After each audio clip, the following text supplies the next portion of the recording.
Well, former ANC President Thabo Mbeki has underscored the critical need for the party's renewal, declaring that the future of the ANC hinges on addressing its deep-rooted challenges. Speaking at the ANC's Provincial Executive Committee Renewal Convocation in Welkom, Mbeki highlighted that the party's struggles in the Free State are a direct result of stalled renewal efforts.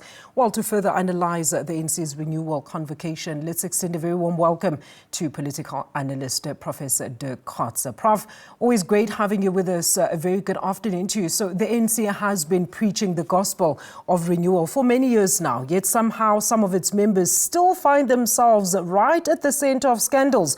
Do you think Mbeki can convince them to steer a new path towards renewal, rebuilding, as well as unification of the party?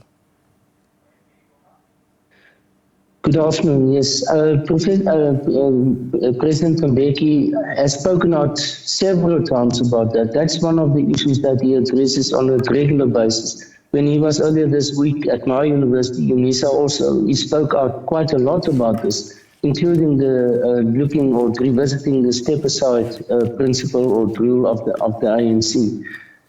I think at the same time, the ANC's Veterans League is also very outspoken about this particular matter.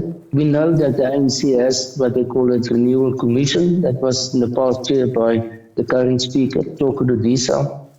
So the infrastructure, the institutional measures are there, the decisions are there. It's a question now of implementation. And it looks like it is going exceptionally slow. We've seen it, this election of May this year was an opportunity for the ANC when it comes to, for example, identifying candidates that they could have demonstrated to all the public in general that they have changed it. Yes, they've changed it in terms of the procedure that they've followed, that there's more of a, now involved, for example, a type of a selection committee process. The election committee chaired by the former President and Secretary General of the ANC, Motlanthe, is much more involved in it. But still, we see persons like former persons identified in the Zondo Commission, like the Deputy Minister now, David Maslobu, that they are still there. Zizi Kotwa was there and others. So it in public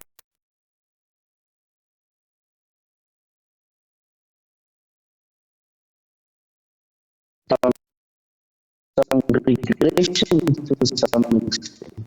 All right, Prof, I think we are losing you audio-wise there, but let's try very quickly and see if we can continue with this interview. I mean, looking also at how the party, just on that point of yours, of how the party has been consistent in disciplining certain members in a certain manner, some getting slaps on the wrist, or worse still, being promoted, even still under a cloud of suspicion, just by virtue of being in the right faction. I know Mkolisi made reference to it about a couple of minutes ago. Now, this is still a core as well as critical aspect that actually deters the purported self-cleaning. But factionalism is a reality, not just within the ANC, but in politics in general. All right, it looks like I've lost Professor Dirk Kotze there. We're going to try and reestablish a connection to his link there in a short while. For now, though, let's take a quick ad break. We're back with more news shortly after that. Stay with us.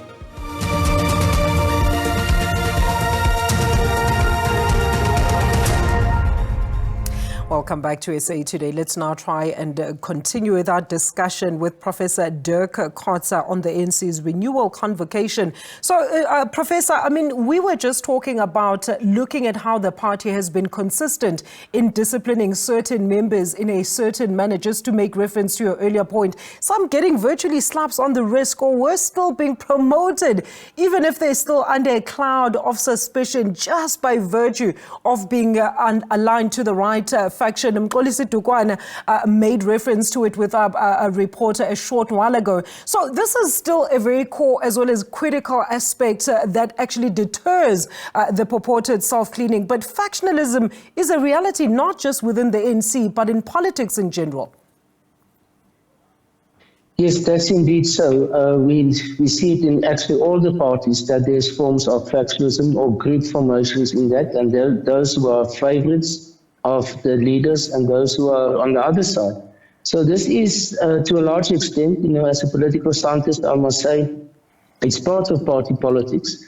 It is, but at the same time, it's not necessarily a problem in the sense that it can become cause dysfunctionality within the political party, but at the same time, it does promote a type of internal debate. If it was consensus about everything in a party, then it will become problematic for them, because the internal debate is very important for any political formation or any political party.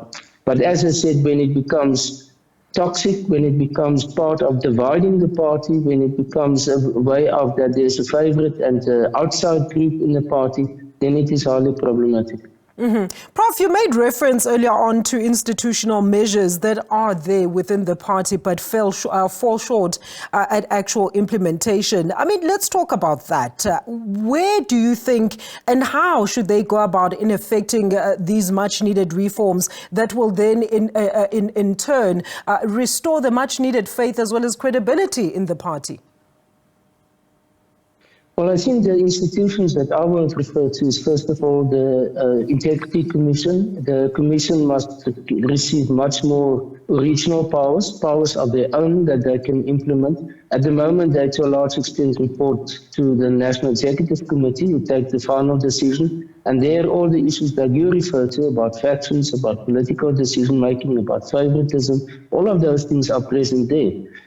Secondly is when it comes to elections, that the election committee, chaired by Kgalema Motlanthe, that they will also have more powers in terms of determining who's a person of integrity and can stand as a candidate and who not, and that it is not purely a political decision. Then President Mbeki referred at the UNISA event this week to the step-aside rule, and that it's possibly time, according to him, that it must be revisited, and that the original rule must be reinstated, and that is that it should not depend on the person being charged in court before they step aside, but even if there's enough evidence in public, then that person should step aside. So it is very much about not a legal matter, therefore, or a legal consideration, but much more of an ethical or moral consideration. And I think that is where the ANC still needs a lot of attention to pay to this, is that for a long time they have looked at it purely as a procedural matter, as a legal matter or judicial matter, and not so much about the ethics and the norms and the values that are involved in this. And that is what has to return to the ANC.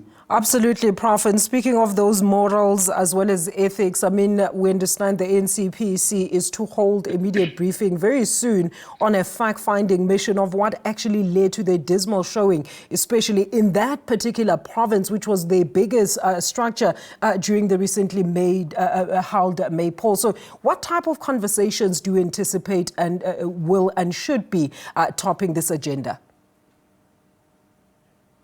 Well, it's first of all, I mean, why is it that, especially KwaZulu-Natal, has become such a contested and problematic province for the ANC? It was at the time of President Zuma, to a large extent, an uncontested province, one where the ANC was very dominant. It actually established a type of a hegemony there. And since then, it has become highly divided, one can say factions, as we spoke about earlier on. And very controversial also with respect to the possibility of violence. And there's a lot of fear that there's high potential for that. So at the same time, the provincial leadership of the ANC became very much divided, the existing one. At the last provincial conference, they were divided on a 50-50 basis almost. So it is about rebuilding the ANC after President Zuma. I think they relied too much on the president of President Zuma in order to galvanize the ANC within KwaZulu-Natal. Now that he's in a different position in the MK party, actually in opposition, the ANC is struggling. And also for the ANC in KwaZulu-Natal to understand that they had their heyday when President Zuma was the president of the country and the ANC. How do you function as a province now when a person from another province is the leader of the ANC?